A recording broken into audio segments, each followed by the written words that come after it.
সারা পৃথিবী নারী সম অধিকার সমমর্যাদার জন্য লড়াই করছে। সেই জায়গায় আজকে আমাদের প্রথম দাবি হচ্ছে আগামী দিনে আজ থেকে পদক্ষেপ গ্রহণ করা হোক, সুবিচার এবং সুরক্ষার মাধ্যমে নিশ্চিত করা হয়। কারণ বৈষম্যহীন বাংলাদেশে আর কোনো বৈষম্য থাকবে না, এটাই আমরা প্রত্যাশা করি।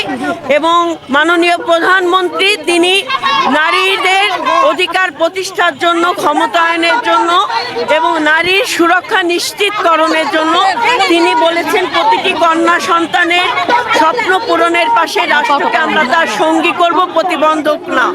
তো সেই জায়গায় আমরা বিশ্বাস করি মাননীয় প্রধানমন্ত্রীর নেতৃত্বে, দেশনায়ক জনাব তারেক রহমানের নেতৃত্বে বাংলাদেশের নারী সমাজের উন্নয়ন হবে, সুরক্ষা নিশ্চিত হবে এবং প্রতিটি কন্যা সন্তান তার স্বপ্ন পূরণের পাশে রাষ্ট্রকে তার সঙ্গী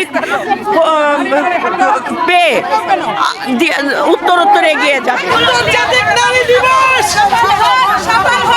আন্তর্জাতিক